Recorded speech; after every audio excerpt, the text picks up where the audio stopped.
Alright, this is just a real quick video on something that I just thought of.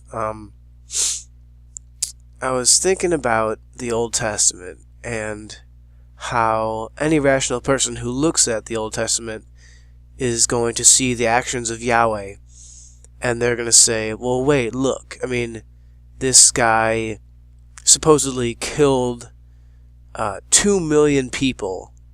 Men, women, and children, unborn babies, you name it. I mean, this guy was a genocidal maniac.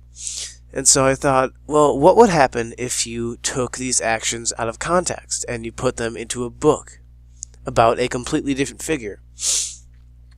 And I think any really rational person would say, well, I mean, obviously this person is evil. They're deranged or something. Something is giving them the desire to commit mass genocide.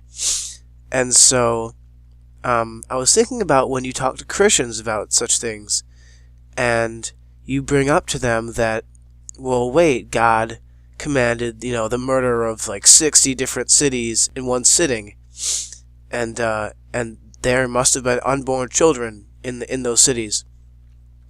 And the usual response I get when I ask Christians this is that, well, God works in mysterious ways, and although it may seem as if He's doing something which is evil, or something you may not agree with, it doesn't really matter what you think. It only matters what God thinks.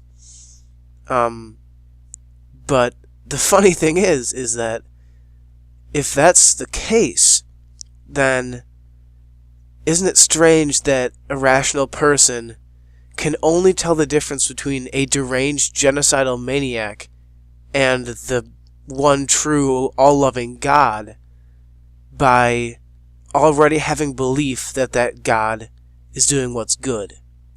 It's like the only difference in those two characters is that one you don't believe is the all-good creator of the universe, and the other one, you already do believe He's the all-good creator of the universe, and therefore whatever He does is good.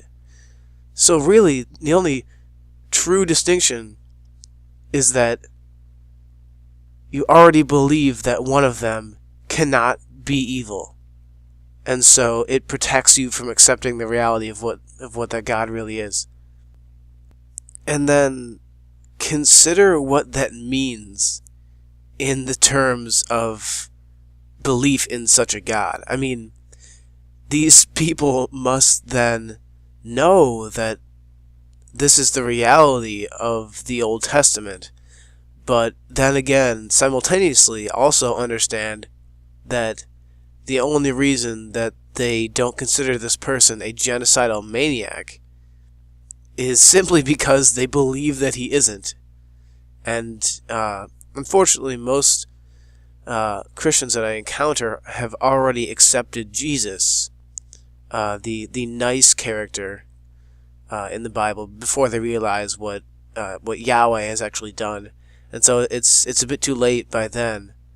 But I mean, isn't that just eye-opening? I mean, what does that say about that religion?